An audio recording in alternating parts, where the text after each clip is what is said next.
Ici Folie Douce, le podcast qui parle genre, culture et santé mentale. Je suis Lorraine Bastide et aujourd'hui, je reçois Sarah Durieux.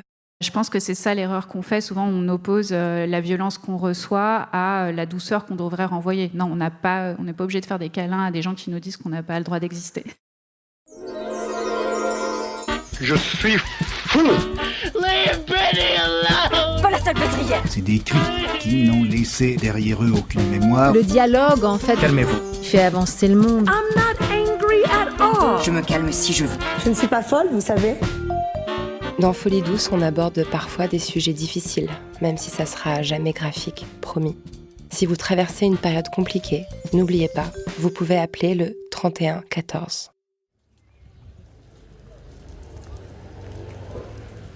Salut tout le monde.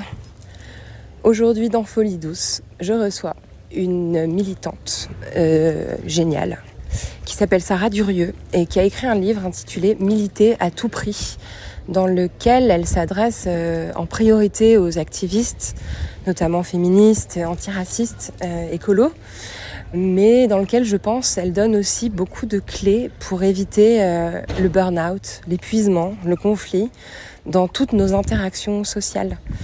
On est tous en interaction sociale permanente, bon, à part 2-3 ermites dans des cavernes ici et là, mais qu'il s'agisse de la famille, du travail, de la ville, de la société, il faut qu'on apprenne à interagir en injectant des notions de soin dans nos relations humaines, et je pense que c'est une façon de se protéger. Sarah explique tout ça avec beaucoup de justesse, en y injectant beaucoup d'intime, et je pense que vous allez aimer cette conversation qui a été enregistrée en public à Bordeaux il y a quelques semaines à l'occasion du Climat Libé Tour, où j'étais invitée par le journal Libération à intervenir dans le cadre de ce festival où on parlait d'écologie.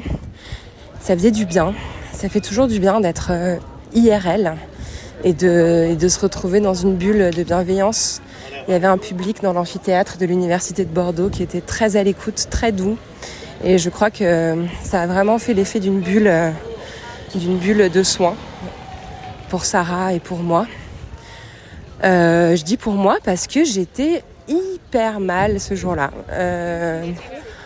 à cause de douleurs menstruelles abominables sur lesquelles on vient de poser un diagnostic que j'ai raconté en longueur dans une newsletter sur Substack. Je vais pas m'étaler ici là-dessus, mais sachez que ce jour-là, j'étais pas bien du tout. J'étais très très fatiguée, épuisée physiquement et mentalement. J'avais aussi une migraine ophtalmique de l'enfer. Et ça m'a donné envie de vous rappeler que quand on a quelqu'un face à soi, souvent on ne sait pas vraiment en fait comment la personne va. C'est marrant parce que j'ai partagé des photos de cette rencontre à Bordeaux et il y a plusieurs personnes qui m'ont dit, en me voyant sourire et faire ce que je préfère faire, c'est-à-dire animer mon podcast, « Waouh, tu as l'air radieuse Lorraine, ça se voit que tu vas bien. » Eh bien non, je n'allais pas bien ce jour-là. J'allais vraiment mal. D'ailleurs, on a beaucoup partagé là-dessus avec Sarah, notamment des coordonnées de soignants et soignantes. Bref, rappelez-vous que voilà, la douleur, ça ne se voit pas. Le deuil, ça ne se voit pas. Le trauma, ça ne se voit pas. Et que la plupart des gens qui vont mal n'ont pas une pancarte indiquant qu'ils vont mal autour de leur poitrine. Et que partir de là, ça pourrait déjà être une bonne façon de se donner du soin au quotidien. Voilà. Merci encore à Libération pour son invitation. Et merci à la ville de Bordeaux aussi, une ville écolo et de gauche depuis 2020. Ce qui était alors un peu passé hors de mon radar, je dois vous le dire. Je pensais bêtement que Bordeaux était une ville assez conservatrice. Et en fait, non. Les Bordelais ont mis l'écologie à la mairie. Ce qui fait plaisir. Ce qui fait grave plaisir. Bon, allez, bonne écoute. Je vous retrouve de l'autre côté avec Sarah Durieux.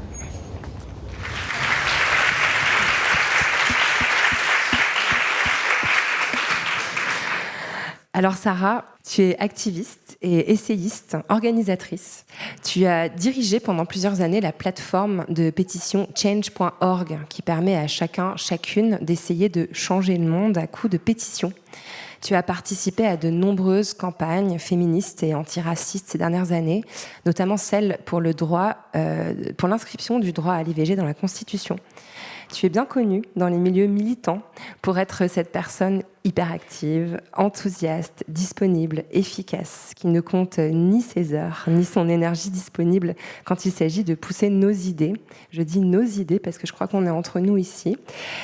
Tu es également l'autrice d'un essai sorti il y a peu aux éditions Hors d'atteinte, Militer à tout prix.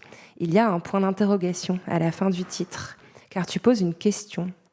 Est-ce que vouloir rendre le monde meilleur justifie qu'on s'épuise physiquement et émotionnellement dans cette quête ? Tu en sais quelque chose toi-même, car tu as vécu un burn-out militant et on va interroger ensemble cette notion. Tu te demandes aussi quel est le coût de l'engagement et comment rendre ce coût moins lourd pour celles et ceux qui s'engagent. Spoiler, en arrêtant d'appliquer dans les organisations militantes des méthodes capitalistes et patriarcales. Mais avant toute chose, Sarah, je te pose la question rituelle de Folie douce. Comment ça va aujourd'hui ?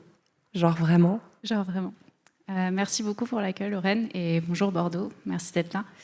Ça va bien, aujourd'hui ça va bien. J'étais un peu angoissée à l'idée de cette interview. D'ailleurs, pour la petite histoire, j'ai écrit à Lorraine quelques jours avant en disant « Est-ce qu'on peut préparer ?» Elle m'a dit « Non, on va faire ça très naturellement, on va faire ça très spontanément. » Mais on a pu un peu discuter avant et du coup, ça va mieux. Et en fait, je suis vraiment heureuse de ce qui est en train de se passer autour de ce livre et plus largement de cette réflexion que j'ai envie qu'on ait ensemble. Donc ça va vachement mieux qu'avant. C'est super cool à entendre. Est-ce que tu es forte pour identifier et pour nommer les émotions qui te traversent ? Oui, d'ailleurs, je surintellectualise les émotions qui me traversent, ce qui peut paraître un peu antinomique. Et justement, j'ai passé beaucoup de temps à réfléchir à ce que je ressentais, pourquoi je le ressentais, est-ce que c'était légitime, est-ce que c'était normal, est-ce que ça allait passer. Donc oui, j'intellectualise beaucoup ça, et en même temps, c'est beaucoup de travail, et en même temps, je pense que ça m'a permis vraiment de mieux me comprendre et aussi de mieux comprendre les autres et du coup de me sentir mieux. Donc je ne le vois pas comme un travail inutile, même si c'est vrai que ça bouffe pas mal d'énergie. Mais justement, quand tu dis intellectualiser, c'est pas la même démarche que les vivre. Souvent, les thérapeutes vont vous dire oui, mais en fait, c'est pas dans le cerveau une émotion. Par exemple, la peur, ça se vit à ce niveau-là, au niveau du plexus.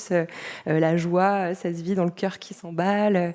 Est-ce que tu arrives aussi à être en contact avec la façon dont ton corps vit ses émotions ?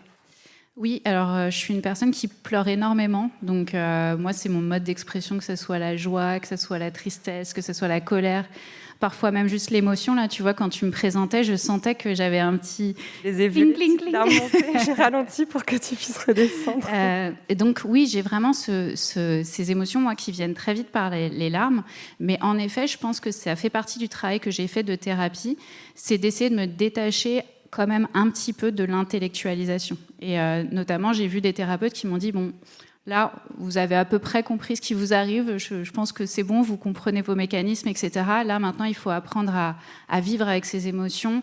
Et j'aime pas le mot les gérer, mais en tout cas les accueillir et qu'elles soient plutôt facteurs d'émancipation et de résolution plutôt que d'essayer de les contenir et que ça fasse encore plus mal que ça devrait. » Le plus dur, c'est de les traverser. Ouais. Alors, je vais te le dire tout de go. Je me suis fait du souci en te lisant, Sarah. Ouais. Parce que tu révèles dans le livre que tu as fait un burn-out à la suite des mobilisations pour les législatives anticipées de 2024, celle où la gauche est arrivée en tête mais n'a pas eu de Premier ministre, rappelez-vous. Et que pendant cette période, tu as écrit ce livre. Et maintenant, te voilà en promotion pour ce livre, alors qu'on est à peine 10 mois plus tard. Oui. Est-ce que tu as pris le temps de récupérer et de te reposer ? Alors, un petit peu quand même. En fait, il faut savoir que ce livre, j'avais quand même commencé à l'écrire dès 2021. C'est juste qu'il a pris beaucoup plus de temps que prévu. Mais en effet, j'ai dû finaliser ce livre en plein burn-out. Et en même temps, ça a été thérapeutique pour moi. Donc forcément c'est du travail, donc c'était de l'énergie, mais ça m'a permis en fait de pouvoir extérioriser, pas uniquement dans mon intimité, que ce soit ma famille ou même en thérapie avec ma psy, mais politiquement en fait, de pouvoir parler de ce que je ressentais, de le politiser, parce que moi c'est ce qui m'a sauvée, on en parlera peut-être, c'est d'arriver à politiser ce que je ressentais. Donc même si j'étais un peu au bout, je sentais que c'était quelque chose qui allait m'aider. Et en fait, je remercie beaucoup les médecins que j'ai vus parce que j'ai été arrêtée. J'ai eu un arrêt de travail et j'en avais jamais eu dans ma vie. Probablement, j'en avais jamais demandé aussi. J'aurais peut-être pu en avoir avant. Et donc, j'ai eu quand même, l'été dernier, juste après les législatives, 2 mois où j'ai vraiment rien fait du tout. Et j'ai réalisé... Par écrire un livre, donc ? Non, justement, ces 2 mois-là, je n'ai pas du tout écrit.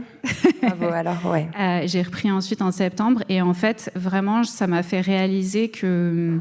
à quel point je surexploitais mon temps disponible, entre guillemets. À quel point j'avais la sensation, pour une écoféministe que je me revendique, que je surexploitais mes ressources sans jamais me demander si c'était possible pour moi de continuer ou pas.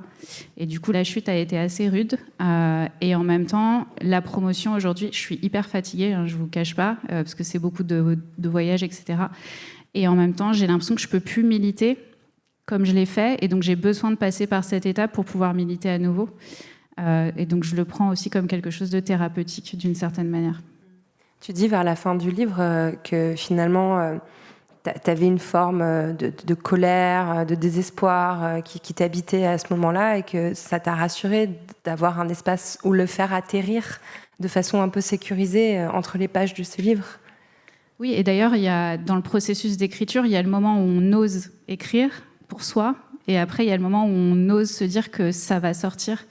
Et je pense que j'en avais besoin parce que, encore une fois, je ne voulais plus rester seule avec ce sentiment d'épuisement. Je voyais beaucoup de choses autour de moi, beaucoup de gens qui me disaient dans l'intimité qu'ils n'arrivaient plus à continuer à militer, que c'était trop difficile, et je me sentais quand même une petite responsabilité aussi de dire ça. Donc ça m'a fait du bien. Et pour la petite histoire, l'introduction du livre, je l'ai écrit vraiment dans un moment de désespoir. Et au début, j'étais pas du tout prête à le mettre dans le livre. Et en fait, au fur et à mesure du cheminement, je me suis dit, en fait, il faut que ça commence par ça. Il faut que ça commence par quelque chose de très humain, parce que je pense qu'un des plus gros problèmes de la politique, c'est qu'elle refuse aujourd'hui notre humanité, elle refuse nos émotions, elle refuse aussi la place de nous en tant qu'individus dans des espaces collectifs qu'on essaie de créer. Et donc voilà, ce côté très personnel, pour moi, c'était aussi un moyen de tout de suite briser la glace et me dire les gens vont savoir ce qu'ils vont lire, quoi. Effectivement, cette introduction, elle est marquante. On sent qu'elle vibre d'une énergie particulière. Et en fait, tu emploies une métaphore sur laquelle je voulais t'interroger. Tu dis qu'il y a en toi quelqu'un que tu appelles la petite rabougrie et qui te fait faire des choses que tu regrettes parfois. Je trouve cette expression assez forte et je me suis demandé comment tu en étais venue à nommer cette part de toi, cette petite rabougrie. Quelle est l'origine, pourquoi tu as choisi ce mot et comment aussi tu as identifié cette petite rabougrie à l'intérieur de toi? En fait, j'ai réussi à la conceptualiser en opposition à la personne que j'étais quand je me sentais bien. C'est-à-dire que quand je me sens bien, quand je me sens en confiance, quand je me sens aimée, quand je me sens forte, je me sens extrêmement généreuse. J'ai vraiment, tout à l'heure, je faisais coucou aux gens dans la salle et les gens se disaient pourquoi elle nous fait coucou. J'ai vraiment ce côté très expansif où j'ai envie d'être avec les autres et j'adore les écouter et je me sens débordée en fait de cet amour, de cette énergie. Et dans les moments où ça va pas, c'est comme si cette espèce de ballon gonflé d'amour. Je visualise vraiment comme une espèce de boule aux couleurs chaudes de soleil est complètement rétractée dans quelque chose de gris et de tout petit. Et j'ai voulu prendre cette image de la rabougrie parce que pour moi, c'est pas la vraie personne. C'est une personne qui s'est rétractée. Et ce que c'est cette rabougrie, c'est quelqu'un qui a peur. C'est quelqu'un qui reproduit aussi la violence qu'elle a vécue. Et j'avais envie de dire qu'en chacun d'entre nous, on a potentiellement cette petite rabougrie et que du coup, conscientiser qu'elle existe, c'est aussi pouvoir s'en détacher quand il y a besoin. Donc voilà, en gros, l'histoire de la rabougrie, et c'est aussi l'histoire d'une... c'est marrant, j'avais pas prévu de dire ça, mais c'est l'effet Lorraine Bastille. Mais en fait, j'ai fait dans le cadre des thérapies que j'ai suivies, parce que j'ai vécu des violences, et donc pour traiter ces violences, j'ai fait de l'hypnose. Et en fait, dans le cadre d'une séance d'hypnose, j'étais une petite fille recroquevillée sur elle-même. Et en fait, cette image, je pense qu'elle m'est ressortie au moment de l'écriture, alors que je l'avais pas mal mis de côté. Et donc, je crois que c'est ça, la rabougrie. C'est pas la personne que je suis, mais c'est la personne que je peux devenir quand j'ai peur et quand ça va pas. C'est peut-être aussi une personne en toi, si c'est justement cette petite fille qui t'est apparue en thérapie, c'est peut-être une personne aussi qu'il faut aller rassurer, qu'il faut aller consoler. T'as pris le temps d'aller aussi la rassurer, en fait. Exactement. Et c'est ça, pour moi, le processus d'écriture, c'est accueillir cette personne-là sans la juger, entre guillemets. C'est souvent ce que disent les thérapeutes, d'ailleurs, sans jugement, etc. Mais par contre, en comprenant pourquoi elle existe et d'où elle vient, parce que j'ai quand même envie qu'elle soit pas trop présente. Et donc, tout ce travail, en fait, de réussir à conscientiser que ça fait partie de moi, c'est aussi m'excuser de pouvoir être comme ça, quoi, pour pouvoir être autrement. Et l'autre personne en toi que tu viens de nous décrire comme cette personne ronde, aux couleurs chaudes, très généreuse, que tu appelles la solaire dans ton livre, je me suis dit, elle peut être fatigante aussi, la solaire. Cette espèce de volonté de vouloir être toujours ouverte aux autres, de vouloir beaucoup donner, ça peut être aussi une façon un peu problématique et un peu épuisante de se comporter au quotidien. Est-ce qu'il ne faut pas aussi la canaliser, celle-là ? Absolument. D'ailleurs, c'est marrant que tu dis ça, parce que dans le livre, je dis que parfois elle me surpasse ou elle me submerge, et c'est vraiment cette sensation-là. Et du coup, c'est pour ça que les deux existent. C'est-à-dire que, en fait, comme la solaire, elle donne trop, à un moment donné, la rabougrie revient parce qu'elle est un petit peu fatiguée. Donc en effet, je pense que l'histoire, pour moi, mon histoire, mais je pense qu'il résonne avec beaucoup de personnes qui militent, c'est l'histoire d'un surplus d'envie de changer, de conscience de nos responsabilités, d'envie d'être avec les autres, qui surpasse nos capacités à le faire, en fait. Et je crois que c'est vraiment ça qu'il faut discuter. Et d'ailleurs, en disant ça, je pense que tu apportes une forme aussi de définition de ce qu'on pourrait appeler le burn-out militant, même si, au fond, cette expression, tu ne l'emploies pas vraiment dans le livre, tu tournes autour, mais tu la nommes pas. Est-ce que c'est parce que tu penses que le burn-out militant, c'est juste un burn-out, ou est-ce que tu trouves qu'il y a une spécificité ? En fait, plus j'y réfléchis et plus j'ai l'impression que ça reste un burn-out. Et ça vient du fait que, ça vient de deux raisons. La première, c'est que je pense que toutes les caractéristiques d'un burn-out professionnel, on peut le retrouver dans le militantisme. Donc souvent, le burn-out, je me permets, puis tu compléteras avec ton expertise sur cette question-là. Mais moi, je vois dans le burn-out, on travaille trop, on ne sait pas où on va. Et on est dans un environnement où on est maltraité, quoi. En gros, c'est un peu les trois caractéristiques. Et ça, on peut le retrouver dans le militantisme. On milite trop, on ne sait pas où on va, on est sans arrêt en réaction, en particulier dans cette période où vraiment il y a des attaques très très fortes sur nos droits. Et puis, derrière, on ne se traite pas très bien. Et donc moi, c'est aussi ça que j'explore sur le livre, c'est comment le fait qu'on vive sa violence nous amène à la répercuter aussi dans nos espaces militants, ce qui est pas quelque chose de condamnable, mais quelque chose qu'on peut comprendre, et du coup, pour pouvoir essayer de l'adresser. Donc c'est pour ça que pour moi, je vois pas de différence entre un burn-out militant et un burn-out pour d'autres raisons. On peut avoir aussi un burn-out en raison de responsabilité familiale, par exemple. Mais aussi, la deuxième raison pour laquelle j'ai un peu du mal à parler de burn-out, c'est que je pense que, pour moi, ça donne l'impression que ce serait quelque chose de soudain et quelque chose qui est sur un temps court, alors que je pense en fait qu'en général, c'est plutôt le résultat d'un long processus d'épuisement. Et aussi, c'est parce que moi, j'ai été diagnostiquée avec une dépression, et que je trouve que le fait de parler de burn-out, c'est aussi refuser de parler de dépression, et que c'est plus facile de dire « Ah, j'ai fait un burn-out, j'étais fatiguée », que de parler de ça, parce qu'il y a encore un gros stigma sur la question de la dépression. Et donc, c'est pour ça que j'essaye d'éviter de... Enfin, c'est pas forcément que j'évite ce terme, mais j'aime toujours parler des deux, à la fois du burn-out et de la dépression ensemble. Oui, c'est vrai que souvent les anglicismes en français permettent d'éviter les mots qui font trop mal. Et tu as raison, le mot dépression, il est probablement plus dur à assumer que le mot burn-out. Après, il y a aussi une idée dans le burn-out, quand on regarde sa description par par la psychologie moderne, on parle d'un syndrome général d'adaptation, c'est-à-dire il y a un certain nombre de stresseurs qui vont apparaître, par exemple, dans le cadre du travail, et qui font qu'en fait, le corps mobilise énormément de ressources, notamment hormonales, d'adrénaline, de cortisol, et qu'en fait, ça donne une espèce de long palier de résistance du corps, et qu'au bout d'un moment, ces réserves s'épuisent, et qu'on arrive à cet état d'épuisement. Cette notion de stresseur, je la trouve intéressante sur cette période que tu dis assez longue qui a conduit à cet épuisement.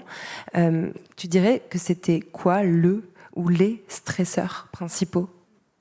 Alors les stresseurs principaux, donc moi je remonte à en gros 2020, enfin en fait des fois je me dis ça a commencé il y a tellement longtemps. Je pense que un stresseur que j'ai ressenti, c'est l'urgence constante. Et d'ailleurs j'en ai un chapitre entier sur l'urgence dans le livre parce que je pense que c'est vraiment un des stresseurs fondamentaux qui sont à la fois les plus délétères mais qui font aussi partie d'une stratégie politique de l'extrême droite et des autoritaires. Donc le sentiment d'urgence, moi, quand je travaillais chez Change.org, en fait, je soutenais des personnes qui lançaient des campagnes sur notre site. Et en fait, une actualité, quelque chose qui se passait, une pétition, une campagne. Et donc j'ai enchaîné pendant quasiment 10 ans cette espèce de réactivité constante et d'action constante. Ça, je pense que c'est la première chose. La deuxième chose, c'est ce que moi je considère être comme de la retraumatisation. J'ai beaucoup travaillé sur les questions de féminisme et donc de violences sexistes et sexuelles, et donc être constamment dans un environnement qui nous rappelle les violences qu'on a subies, même si moi très honnêtement je le conscientisais pas vraiment que ça me retraumatisait, mais maintenant je me rends compte à quel point en fait j'étais toujours dans le fait de ressasser ça. Et d'ailleurs j'ai travaillé sur les VSS quand j'étais moi-même encore victime de violences conjugales, et j'avais presque une dissociation en fait entre ce que je vivais et ce sur quoi je militais. Donc ça c'est un autre élément. Et le dernier élément que j'aborde aussi du coup pas mal dans le livre et que ça me permet de traiter, entre guillemets, qui est la violence intramilitante et le fait que moi, je trouvais dans le militantisme une manière de réparer ce que j'avais vécu, et que finalement, je trouvais aussi beaucoup de gens qui arrivaient pour les mêmes raisons, et que ensemble, ça faisait pas un super mix, on va dire ça comme ça, et que donc la culture que moi je qualifie de masculiniste, patriarcale, capitaliste du militantisme m'a aussi énormément épuisée. En t'entendant parler de cette urgence comme un stresseur, je peux pas m'empêcher de me dire ouais, mais en fait il y a urgence. C'est-à-dire que quand tu bosses dans une entreprise, je sais pas, qui fabrique des applications ou j'en sais rien, enfin je ne veux juger aucun métier en fait, je ne vais pas qualifier cette entreprise. Tu peux te dire que l'urgence elle est fabriquée par tes N+1, par les actionnaires, etc. Mais en l'occurrence quand on se bat par exemple pour le climat, l'urgence elle est réelle, elle est concrète. Donc peut-être que c'est aussi plus difficile de se dire on va se calmer, on va ralentir, on va prendre un break, parce que de fait, la Terre, elle est en train de brûler tout de suite, quoi. Ouais.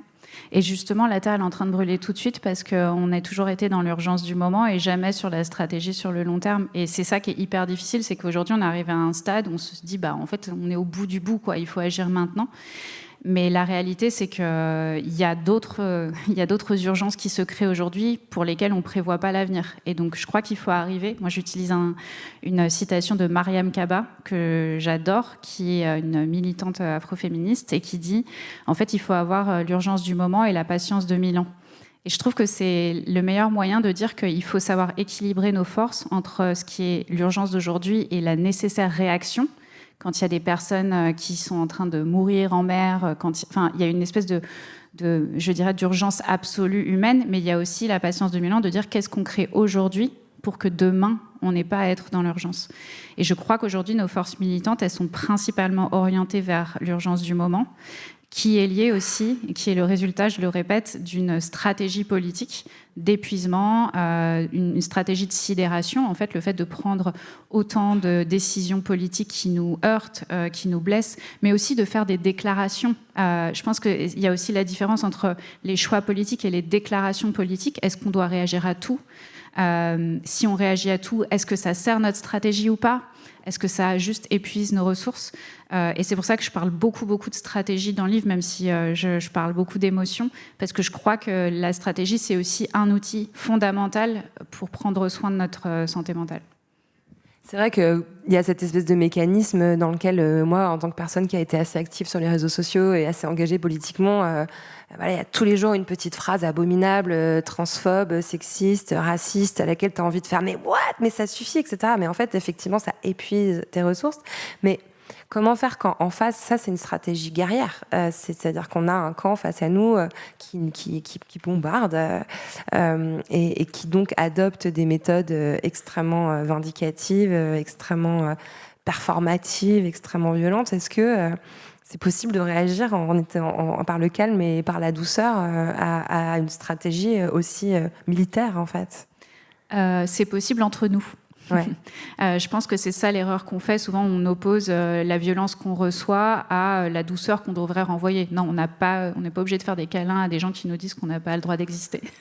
Par contre, ce qu'on peut faire pour résister, c'est justement de se dire on va surinvestir le soin, la douceur, la compréhension entre nous.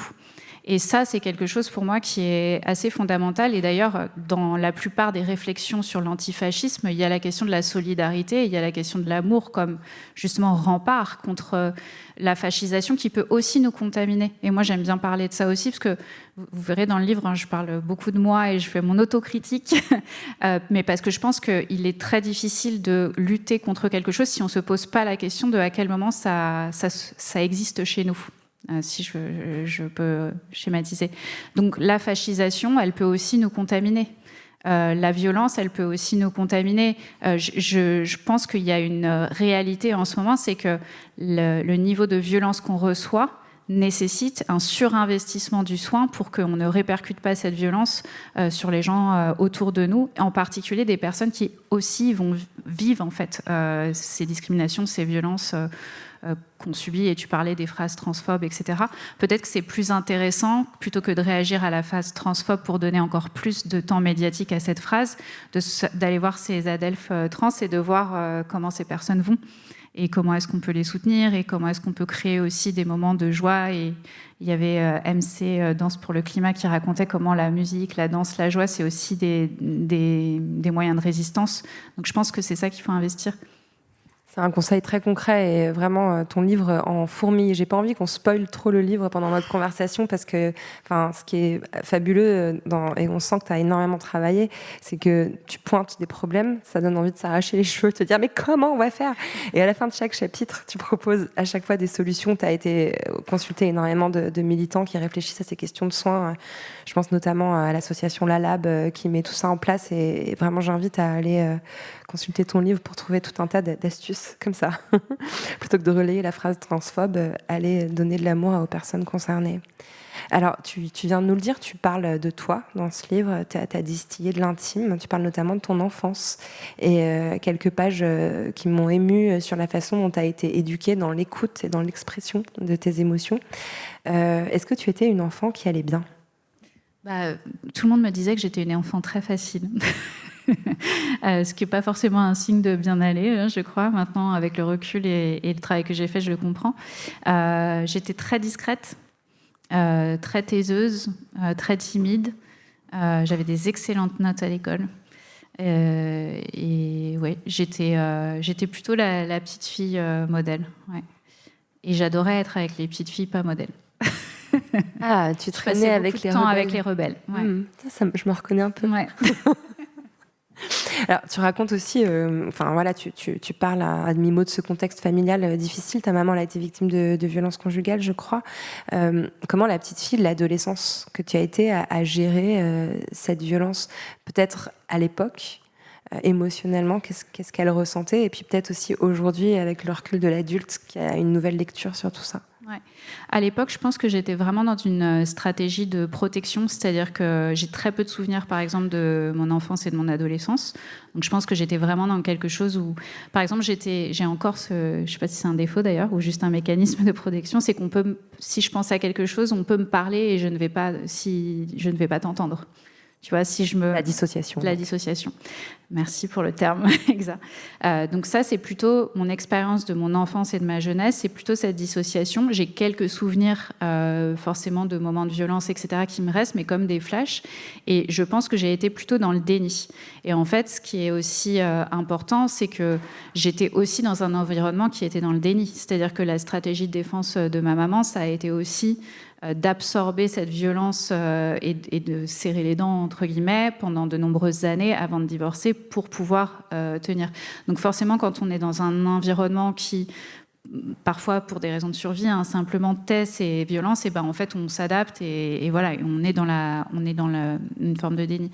Je pense que j'ai commencé à réaliser les violences, pour être très honnête, assez récemment. En fait, j'ai réalisé je savais qu'il y avait eu des violences physiques. Ma mère a commencé à m'en parler quand j'étais déjà adulte, mais du coup, ça m'a rappelé des souvenirs.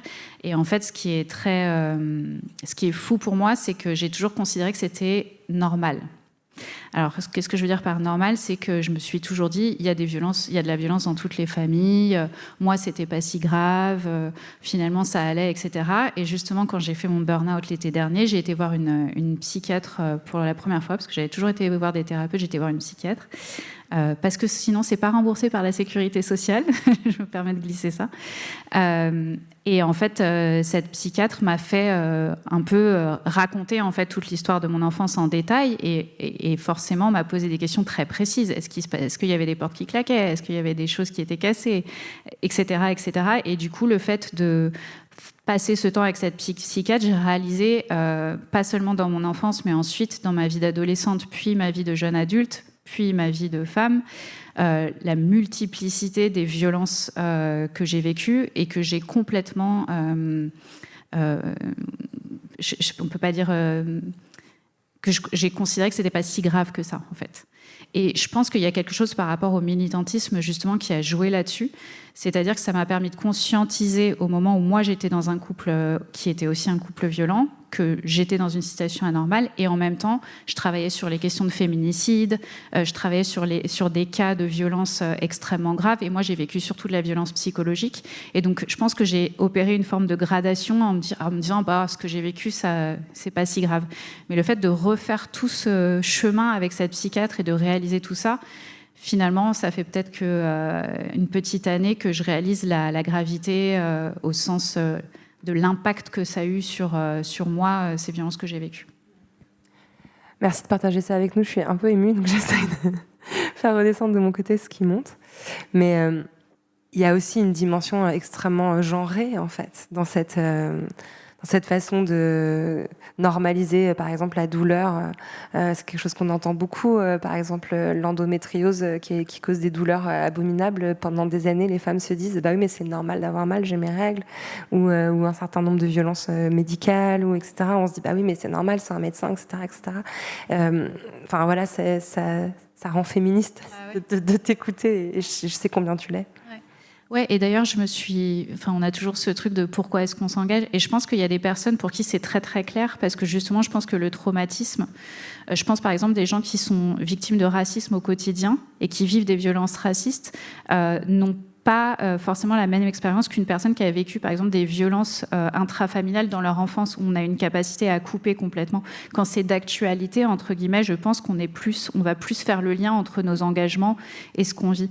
Moi, dans mon cas, ce qui est assez bizarre, c'est qu'encore une fois, je me suis revendiquée féministe très récemment, même si j'ai toujours senti qu'il y avait quelque chose autour de mon expérience qui ressortait aussi dans mon militantisme. Par exemple, le fait de me dire militante féministe, j'arrive à le dire depuis très récemment. Ça, c'est aussi une question de légitimité. Mais comme tu le dis, c'est quelque chose de très genré. Et moi, ce qui m'est arrivé, je pense, c'est de reproduire ce que j'ai vécu dans mon enfance, où finalement j'étais dans une famille assez instable, et donc moi ma technique c'était le calme. J'étais la personne qui mettait l'équilibre, d'ailleurs c'est des choses que j'ai beaucoup travaillé en thérapie, et du coup j'ai fait un peu la même chose. Devenue organisatrice. Je suis devenue organisatrice, c'est-à-dire que j'aide des gens à faire campagne sur les sujets qui les concernent, et c'est pour ça que le fait de me revendiquer militante féministe, pour moi c'est dur. Je me dis, est-ce que je suis légitime à moi être l'activiste, ou est-ce que je suis juste la personne qui aide et qui prend ce rôle, parce qu'une personne qui nous aide, en général, c'est quelqu'un qu'on aime bien. Ouais.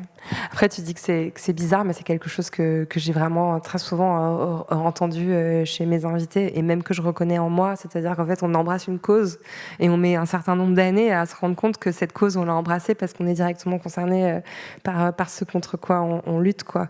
Et ouais, ça met du temps de reconnecter les wagons entre eux. Mais ça montre aussi qu'on a des mécanismes de survie qui sont absolument hallucinants, quoi, parce que finalement, en faisant ça, tu t'es aussi armé pour affronter tes propres traumatismes. Mais même sur cette question, moi, j'en ai discuté avec une autre militante féministe récemment, c'est-à-dire que je pense qu'il y a une nécessité de visibilisation des personnes concernées par les sujets politiques qu'on adresse. Mais du coup, je pense que ça crée aussi une situation où les gens qui n'ont pas conscientisé qu'ils étaient concernés vont se sentir obligés presque de se justifier, en fait, comme si on devait...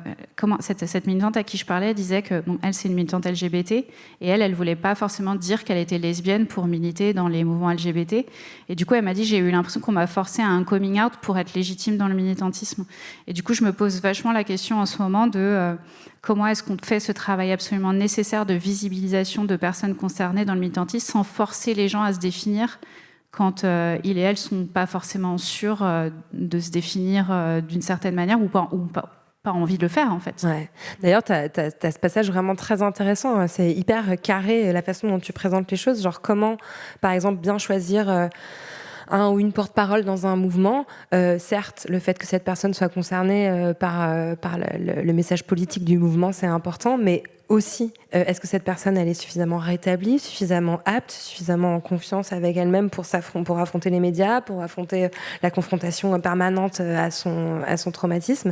Et 3, est-ce que son histoire est suffisamment lisible, suffisamment intelligible? Est-ce que ça vaut le coup de la mettre à ce moment-là? Est-ce que ça va être efficace, en fait? Et je trouve que c'est des questions qui sont super importantes à se poser et qui peuvent éviter le phénomène dont tu parles de la tokenisation. C'est-à-dire qu'on va mettre une personne concernée devant pour dire « Regardez, on fait tout bien », et sauf que la personne concernée risque d'être elle-même épuisée par le rôle qu'on lui donne, quoi. Et je m'appuie beaucoup sur le travail d'un militant afro-américain qui s'appelle Maurice Mitchell et qui a écrit un super article qui s'appelle Building Resilient Organization. Je sais pas comment... construire la résilience des organisations, ouais. Et en fait, qui parle de ce que lui, il appelle les identités néolibérales. Et je trouve que, vraiment, quand j'ai lu ça, j'étais là, waouh, en fait, la question de l'identité, elle est en train d'être réutilisée par un système capitaliste qui veut nous obliger, en fait, à nous conformer, encore une fois, à une identité unique, monolithique, et surtout à une légitimité à ne parler que d'un sujet qui concernerait cette identité. Et je sais que j'en parle avec des militants et des militantes, par exemple Andy, qui me disent « Mais moi, j'ai pas envie de parler que de validisme, en fait. J'ai des choses à dire sur le féminisme, j'ai des choses à dire sur l'antiracisme, j'ai des choses à dire sur le climat, sur les questions démocratiques. » Et donc, je trouve que c'est important pour nous de se poser ces questions, justement, comment le système néolibéral finalement, comment on est un peu contaminé aussi par ce système néolibéral qui nous oblige en fait à une approche monolithique de notre légitimité. Oui, et en même temps, c'est vrai que tu donnes beaucoup la parole à des militantes des militantes anti-validisme. Donc le validisme, c'est la discrimination qui s'exerce contre les personnes handicapées dans la société. Et c'est une analyse qu'on trouve jamais. Enfin, c'est aussi ça le problème, c'est que les personnes handicapées ne sont jamais consultées, même pas sur leur propre sujet. Donc, il y a une espèce d'obligation, de nécessité pour elles de commencer par dire ce qui les concerne directement. Et l'approche anti-validiste, elle est tellement importante, notamment sur ces questions de travail. Par exemple, tu parles de cette notion de temps creep. Voilà, une personne concernée par un handicap met plus de temps à se déplacer, a besoin de repos et ne peut pas être soumise à une espèce de cadence effrénée d'urgence dont tu parlais au début. Et en fait, personne ne tient compte de ça. Donc, évidemment que les organisations ne sont pas calibrées pour les accueillir, quoi. Donc, j'ai aussi apprécié que dans le livre, tu donnes la parole à cette voix-là, quoi. En fait, c'est assez intéressant parce que je pense que justement sur la critique anticapitaliste, l'approche anti-validiste, elle est hyper intéressante et je trouve qu'elle est sous-investie. parce que je pense qu'on parle beaucoup de validisme dans nos espaces. En tout cas, moi, dans les espaces dans lesquels je suis, j'entends beaucoup parler de validisme sous l'angle de l'accessibilité des lieux, par exemple, ce qui est fondamental. Mais il y a vraiment, moi, mon sujet, c'est du coup la question de l'organisation collective. Et je pense que dans les stratégies militantes et les stratégies d'organisation collective, si on commençait en fait avec un point de départ qui est un point de départ anti-validiste, en fait, ça permettrait vraiment l'inclusion de tout le monde. Et alors, c'est pas du tout pour dire qu'il ne faut pas d'abord travailler à l'inclusion des personnes handicapées, parce que c'est d'abord les premières victimes de ces modèles-là, mais c'est aussi pour dire qu'en fait, ça nous concerne toutes et tous, et ça peut nous bénéficier aussi toutes et tous. Ah ouais, complètement. En parlant d'identité, tu parles un peu dans le livre, mais aussi dans une interview où je t'ai entendu en parler de ta judéité, qui est quelque chose que tu as intégré assez tardivement, je crois, dans la définition de ta propre identité, parce que, comme dans beaucoup de familles concernées par l'Holocauste, il y a beaucoup de silence autour de ces questions. Est-ce que tu crois que ça a pu aussi déterminer consciemment ou inconsciemment ton engagement social ? Ouais, alors je pense d'ailleurs que c'est la première raison que je me suis autorisée à donner et à nommer. Et c'est très étrange parce que justement, moi je viens pas d'une famille qui pratique ni religieusement, ni qui a développé la culture juive. Enfin, mon grand-père, en fait, pour un mécanisme, je pense, à la fois de protection familiale et de protection par rapport au danger de l'antisémitisme, a complètement mis de côté cette culture-là. Et je l'ai plus appris de ma grand-mère, qui, elle, est catholique, donc c'est assez marrant. Et en fait, je crois qu'il y avait cette espèce de gravité dans ma famille, et j'en parle un petit peu comme du moment où j'ai compris l'importance de l'humilité et l'importance de la curiosité. C'est-à-dire que ça fait partie intégrante pour les personnes qui ne connaissent pas trop la culture juive, mais ça fait vraiment partie intégrante du judaïsme, se questionner en permanence, être toujours dans l'humilité, chercher toujours de nouvelles réponses. Et en fait, j'ai vraiment eu ça dans ma famille très fortement, par mon grand-père, par ma grand-mère. Et c'est assez drôle parce que je pense aujourd'hui que c'est pour ça que je me suis autant impliquée sur la question des luttes contre les discriminations. Je ne me suis pas impliquée en me disant...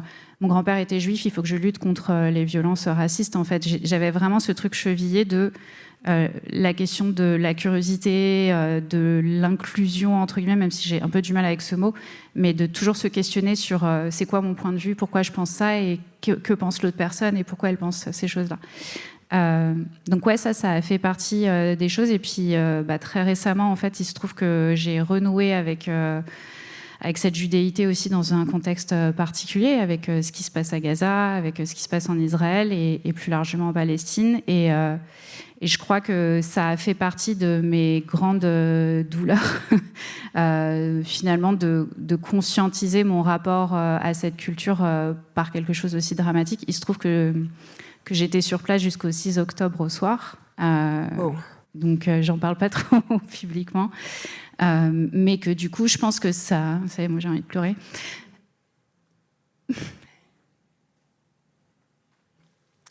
C'est assez fou, mais ma reconnexion avec cette identité-là, c'est marrant parce que je te disais tout à l'heure que je pleurais vachement moins, mais je t'ai gardé ça pour ton podcast. En fait, j'ai reconnecté avec cette identité justement parce que, pour revenir à notre question qui est celle de la santé mentale, c'est que j'ai réalisé qu'il y avait quelque chose... Enfin, je me suis intéressée à la question des traumatismes qui se transmettent de génération en génération. Comment on appelle ça déjà ? J'ai oublié le... Transgénérationnel. Transgénérationnel, ouais. Et donc, je sentais que j'avais une espèce de... quelque chose de profondément douloureux et que j'avais du mal à conscientiser. Et en fait, il se trouve que je suis la seule personne, ma sœur et mes cousines, je suis la seule personne à avoir un nom juif dans ma famille. Et donc j'ai un prénom. Un prénom juif dans ma famille. Et du coup, je me suis vraiment questionnée. J'ai dit à ma mère, mais pourquoi tu as appelé ma sœur autrement ? Et je donnerai pas le nom de ma sœur. J'aime bien protéger ma vie privée. Et en fait, elle m'a dit, je sais pas. J'ai eu l'impression qu'il fallait porter cette identité. Et t'étais ma deuxième fille. Et voilà. Et donc, je t'ai donné ce nom-là. Et donc, j'ai toujours senti quelque chose d'assez que je portais. Je suis un peu la seule qui s'intéresse à la question de l'histoire de mon grand-père. En tout cas, autant au point d'avoir fait un voyage en Pologne, d'où il était originaire. Et du coup, d'avoir vraiment... En fait, il se trouve que j'ai fait ce voyage en Pologne et je me suis reconfrontée à cette histoire en mai 2023. Et qu'ensuite, je suis allée en Palestine, en Israël, en octobre 2023. Et donc, en fait, j'avais bien choisi mon timing. Et donc, l'espèce de continuité de ces deux moments a vraiment... en fait, c'est triste parce que ça m'a reconnecté à une forme de traumatisme. Et en même temps, ça m'a permis de comprendre un peu mieux mon engagement et encore une fois, parce que c'est un peu la solution pour moi, de le repolitiser. Et de me dire, finalement, ce que je vis, les traumatismes, les violences que je ressens, je peux en faire quelque chose politiquement. Et c'est aussi pour ça que, pour moi, il y a quelque chose de super important dans ce qui se passe dans ce moment, c'est justement de lutter contre nous-mêmes, de lutter contre... le sentiment de violence, enfin en tout cas le sentiment qu'on a de toute cette violence qu'on reçoit, comment est-ce qu'on fait pour pas la réintégrer dans nos mouvements, autour de nous, auprès de nos amis. Et voilà, donc j'ai fait une énorme digression, je suis désolée, pour dire que cette reconnexion avec l'identité juive, pour moi, elle est éminemment à la fois une question de thérapie, mais elle est aussi une question politique. Et je pense qu'on a la possibilité, et c'est pour ça que je n'avais pas du tout prévu de parler de ça aujourd'hui, ce sujet, je n'aborderai pas. Mais en même temps, c'est pour ça qu'on ne prépare pas avec moi. Mais en même temps, je pense que c'est justement en acceptant de parler publiquement de comment ces identités multiples, elles nous blessent, elles nous donnent envie de blesser aussi. Comment est-ce qu'on peut évoluer collectivement. Voilà. Merci infiniment d'avoir partagé ça. Venez, on donne un peu de chaleur à Sarah.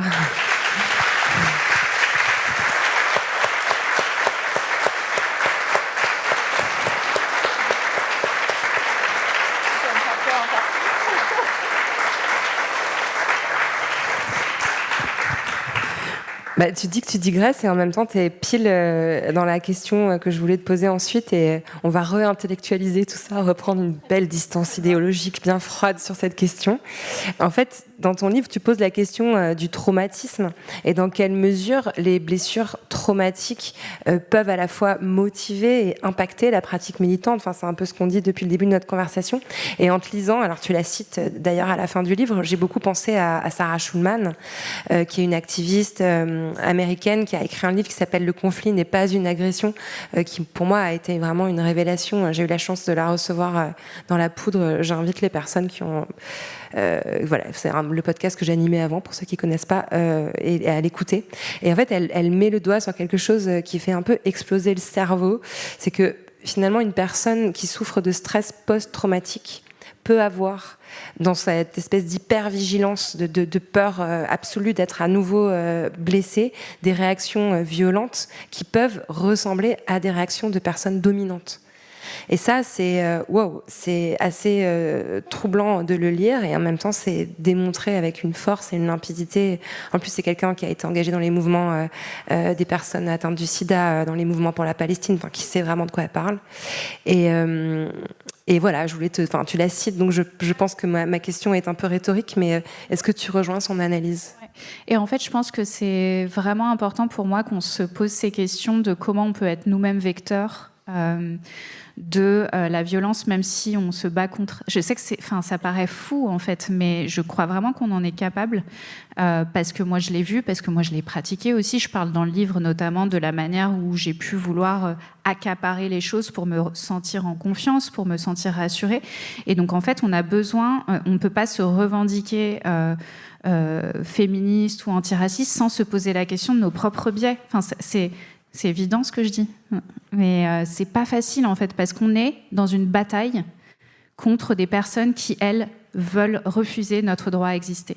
Et donc, quand on est dans une bataille, en fait, comme disent les Américains, changing gears, j'aime bien cette expression, changer notre équipement pour passer du combat à la douceur, c'est difficile en fait. Et donc pour pouvoir rester en position de force, pour pouvoir se sentir en fait en position de force, parfois en fait on reproduit en effet des logiques de domination. Et je pense que pour moi la pensée intersectionnelle, elle nous apporte ça. Elle nous apporte la capacité de comprendre que selon les situations, selon les moments, selon les endroits où on est, et bien sûr selon nos identités, en fait, on est plus ou moins détenteur d'une capacité à dominer. Et je trouve que l'exemple c'est pour ça que Sarah Schulman est intéressante, parce que l'exemple d'Israël et de la Palestine, c'est aussi beaucoup ça. Donc, moi, ça m'intéresse et j'essaie d'en parler de plus en plus. Et j'ai très peur d'en parler, parce que j'ai toujours peur du backlash où on va me dire bah non, en fait, une personne dominée, c'est bien naturel. Elle puisse être violente, en fait, avec tout ce qu'on se prend dans la figure, en fait, on renvoie, c'est normal et c'est logique. Et justement, moi, ce qui m'intéresse dans une logique féministe, c'est de dire comment est-ce qu'on renverse ce truc-là. Est-ce qu'on est capable de renverser ce truc-là ? Et ça, c'est pas quelque chose dont on peut demander l'effort à une personne individuellement. Par contre, c'est quelque chose qu'on peut travailler collectivement, et en commençant par nos propres petits collectifs militants. Mais ça me renvoie à un questionnement.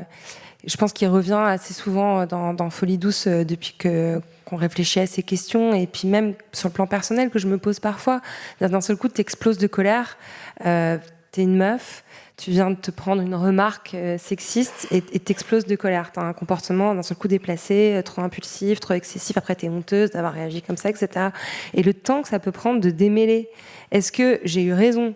Est-ce que ma colère était justifiée parce que c'est pas possible que le sexisme dure ? Ou est-ce que j'ai réagi ainsi parce que je suis une personne avec des troubles psychiques qui sait mal canaliser sa colère, ce qui est probablement le cas, enfin moi me concernant c'est le cas.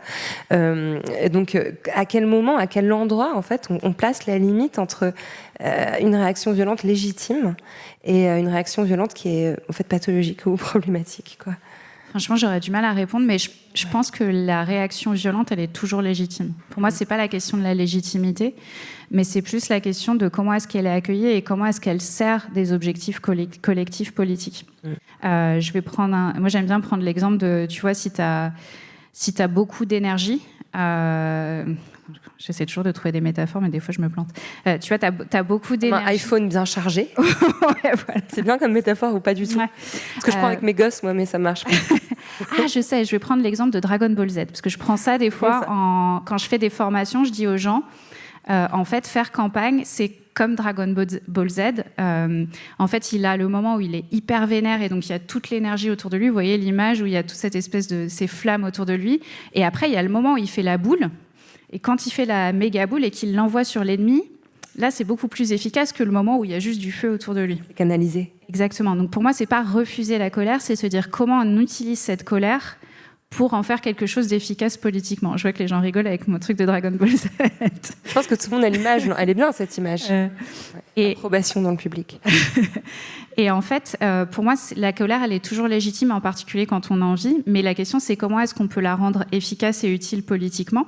Et surtout, comment est-ce qu'on peut l'adresser entre guillemets, aux personnes qui sont responsables de nos souffrances. Et il y a quelque chose que, je crois que c'est aussi Sarah Schulman d'ailleurs qui dit ça, et que je reprends dans le livre, c'est qu'il est beaucoup plus facile d'avoir de l'impact sur des gens qui sont proches de nous, ou sur qui on a une forme de maîtrise en reflétant cette colère, que sur des gens qu'on ne peut pas atteindre. C'est-à-dire qu'en fait, c'est beaucoup plus difficile d'atteindre Gérald Darmanin, par exemple. Alors qu'on a essayé pourtant. Que ça l'aide d'atteindre une personne proche de nous qui a eu une réflexion sexiste et qui ne s'est pas rendu compte du sexisme dans sa réflexion. Et du coup, j'ai l'impression que c'est ça la question à résoudre, c'est comment est-ce que notre colère, on la met en petite boule bien efficace pour la mettre dans une stratégie politique qui nous sert. Ouais, je veux bien, merci. Donc, en gros, voilà, j'aime pas parler de légitimité de la colère parce que je veux pas non plus tomber dans ce qu'on appelle le tone policing, c'est-à-dire il faudrait parler, s'exprimer d'une certaine manière, mais plus de se poser la question de où est-ce que notre colère ressort, à qui elle s'adresse et comment est-ce qu'on l'utilise. Tu parles d'émotion dans ton livre.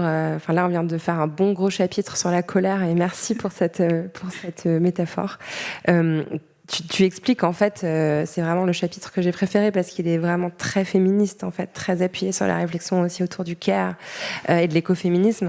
Qu'en fait finalement, si on revalorisait les émotions dans le champ politique, si on sortait de l'opposition émotion-raison, et pardon, je peux pas ne pas faire la digression, en rentrant dans l'université tout à l'heure, je sais pas si vous avez remarqué, à l'entrée il y a 2 statues, il y a une statue science et une statue nature à l'autre bout. Genre, c'est hallucinant, tout est là, quoi, l'espèce de binarisation entre la raison et l'émotion, entre la nature et la culture, entre la science et... Enfin bref, on voit que rien ne va et que c'est inscrit dans les murs de pierre depuis des siècles, que ça ne peut pas bouger, alors que vraiment le problème est là.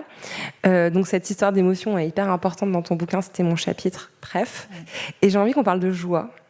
Et j'ai envie de te demander à quoi ça ressemble quand on gagne.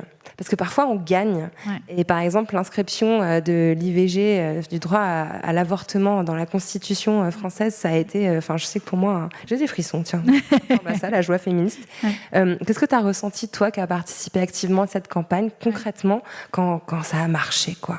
Alors, pour être complètement honnête, ça a duré tellement longtemps. T'es déjà trop fatiguée. J'ai eu tellement de votes.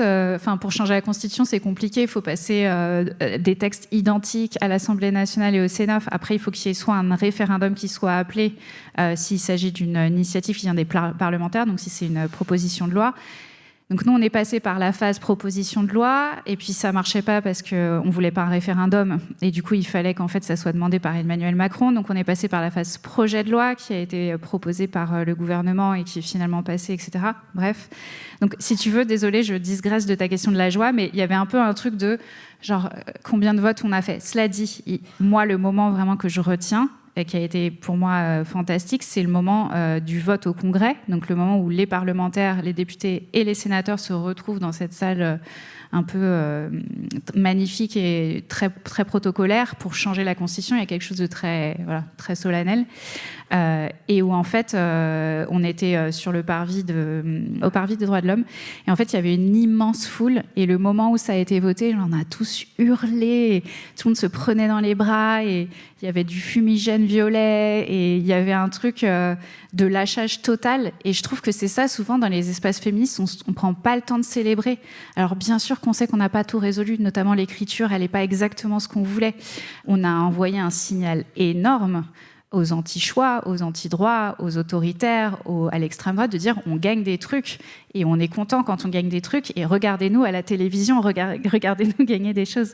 Et donc pour moi, la joie, ça ressemble à ça, ça ressemble à je pense à la fois un truc très de communauté, quoi, de jouer ensemble, mais aussi un truc un peu de fierté, d'être capable de dire ouais, on a réussi, quoi. C'est un peu comme quand ton équipe de foot, elle gagne, il y a ce truc très...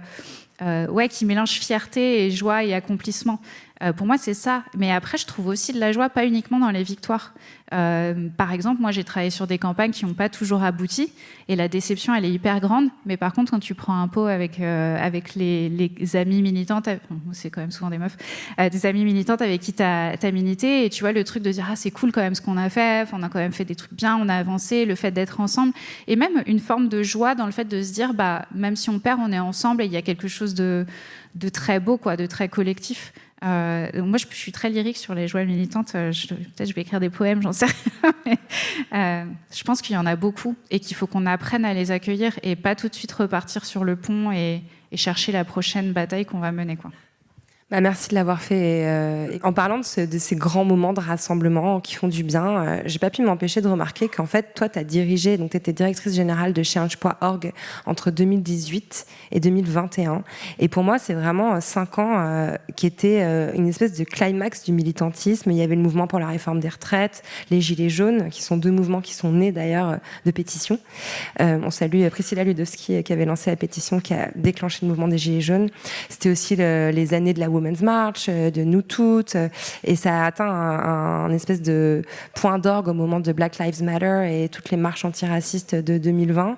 Et en fait, j'ai l'impression qu'il y a eu une espèce de rupture à ce moment-là, que moi, en fait, j'ai ressenti personnellement, parce que c'est une période où j'ai beaucoup manifesté, et en 2020, j'ai été nassée lors d'une manifestation avec le comité Adama, aux côtés d'Assa Traoré, et depuis, je ne manifeste plus avec la même joie. D'ailleurs, franchement, je me dégonfle souvent. J'y vais un peu la peur au ventre, je marche hors cortège et je vais un peu vite.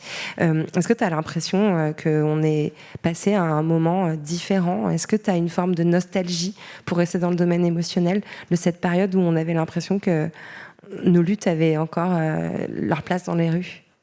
Moi, je pense que nos luttes, elles ont encore leur place dans les rues. Mais on a peur un peu maintenant, j'ai l'impression. Alors oui, par contre, moi, je vais en manifestation. Tu parles dans le livre d'une violence que tu as vécue en manif. Moi aussi, on était un groupe de personnes qui se sont opposées à l'arrivée du FN dans la manifestation contre l'antisémitisme.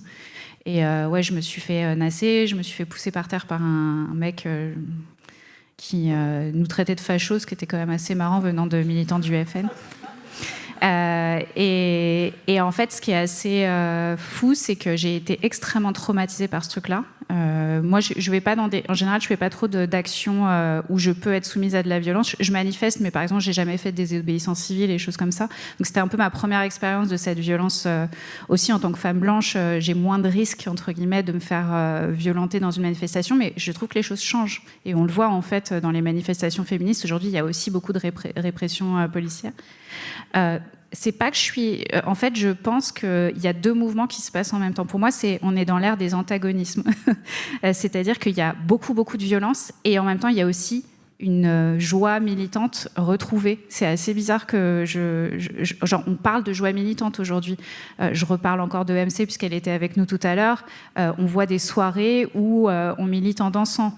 On a un réinvestissement aussi de l'art comme objet militant. Enfin, en fait, j'ai l'impression vraiment que c'est toi qui dis souvent le backlash, c'est nous. Et du coup, j'ai l'impression qu'en effet, il y a une espèce de violence qui s'inscrit dans les manifestations, mais il y a une réponse aussi à tout ça. Et peut-être qu'on avait besoin de voir cette violence pour imaginer d'autres manières de militer. Et justement, je crois que moi, c'est aussi ça qui me motive, c'est de se dire on a la possibilité d'inventer un militantisme qui ne répercute pas de violence et qui justement propose quelque chose, une voie de sortie pour tous les gens qui ne nous ont pas encore rejoints et qui veulent sortir de ces cycles de violence et de retrait, etc. Moi, j'ai peur en manifestation. Je fais toujours en sorte de ne pas arriver tard pour ne pas être en queue de cortège.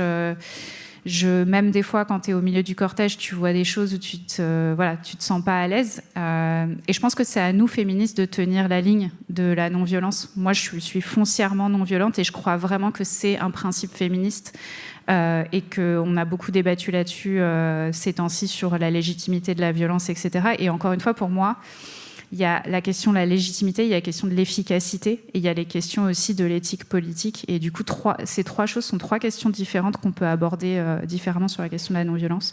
Mais en tout cas, pour des raisons d'éthique politique et d'imaginer un autre militantisme, je pense qu'il faut qu'on tienne la ligne de la non-violence. Et sur la question aussi de l'efficacité politique, on est dans un système médiatique qui nous est défavorable. On sait que le moindre acte de violence va être monté en épingle par un système qui n'attend que ça, de pouvoir délégitimer des luttes pour nos droits. Et donc, on a besoin de montrer qu'on est la team pas comme eux. Et c'est Olivier Besancenot que je regardais l'autre jour sur une vidéo qui disait qu'il parlait de gens qui arrachaient les affiches d'autres partis. Et il expliquait qu'il avait eu un militant plus âgé que lui. À l'époque, lui, il militait, voilà, et il arrachait les affiches. Et un militant plus expérimenté de la LCR, je crois, lui dit « Mais pourquoi tu fais ça ?» Et il dit « Tout le monde le fait. » Et donc, ce militant plus âgé lui a dit « Nous, on n'est pas comme eux. » Et du coup, il reprend cet exemple, Olivier Besancenot, dans le contexte actuel, en disant « On n'est pas comme eux. On ne va pas faire comme eux. » En fait, notre colère, elle est légitime. Notre sentiment d'avoir envie de répercuter cette violence est légitime. Mais on ne va pas faire comme eux. Parce qu'en fait, on sait que ce n'est pas ça notre vision du monde et surtout, ce n'est pas ça qui va nous faire gagner. Waouh, et ça rejoint... il faut ça fait déjà 1 heure qu'on parle, j'ai pas vu le temps passer. Mais tu finis en tout cas le chapitre sur les émotions, sur cette idée que tu es passé de bisounours à bisounours with a plan. Bisounours avec un plan. Mais que peut un bisounours with a plan contre un milliardaire without scrupules ? J'adore. Alors, le milliardaire without scrupules n'a que lui et ses millions. Et en fait, moi, je milite pour parler de l'abondance de nos ressources. On a tendance à dire « Ah, ils ont tellement d'argent, ils ont tous les médias. » On est plus nombreux. Enfin, genre, numériquement parlant, on est quand même plus nombreux. On a plus de ressources, on a plus de raisons d'être ensemble, on n'est pas isolés. En tout cas, si on le veut, on n'est pas isolé. Et donc, je pense qu'un bisounours avec un plan, il croit foncièrement à l'abondance contre la politique de la rareté. Il croit foncièrement à la possibilité de la solidarité contre la politique du repli. En fait, c'est vraiment une gymnastique pour moi qu'on doit faire, et de se dire qu'un bisounours avec un plan, c'est quelqu'un qui accepte qu'il va avoir une vision long terme. Je reviens à la patience de 1000 ans et l'urgence du moment. Il est stratégique, il sait où il va, mais en même temps, sur le chemin, il ne perd pas son âme de bisounours, et je pense qu'on est beaucoup plus stratège qu'on le croit. Il faut juste qu'on y croit, vraiment. Wow, merci de nous faire sortir de la résignation, ça fait du bien. Avec le recul, Sarah, quelle est la meilleure de toutes les thérapies ? Le féminisme, quand même. Yes. Merci infiniment, Sarah.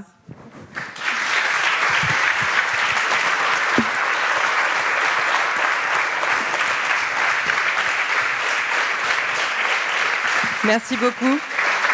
Merci à vous d'avoir été présents et merci à Libé de nous avoir accueillis pour ce Libé Climatour.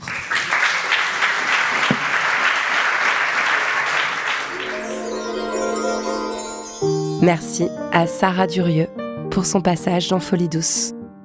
Si vous avez aimé cet épisode, n'oubliez pas de vous abonner à notre flux sur votre plateforme préférée et à mettre des cœurs, des étoiles, des bonnes notes, des commentaires. Ça aide beaucoup le podcast à se faire connaître. Et si vous voulez vraiment soutenir mon travail et si vous en avez les moyens, ça serait génial de vous abonner à La Douceur, ma newsletter hébergée par Substack. Le lien est dans la description de l'épisode. Allez, cliquez. Folie Douce est un podcast conçu, produit et animé par Lorraine Bastide, à la production et à la programmation Marie-Laurence Chéry, assistée d'Adèle Toquet. Au montage et au mixage, Marion Emery. La musique du générique est une création originale d'Irma. Les visuels sont de Louison Coulombe. Les partenariats commerciaux sont gérés par Mélanie Vaseux de The Podcast Bureau. Merci pour votre écoute. Retrouvez-moi sur Substack et sur les réseaux sociaux. Et en attendant, prenez soin de vous et prenez votre temps.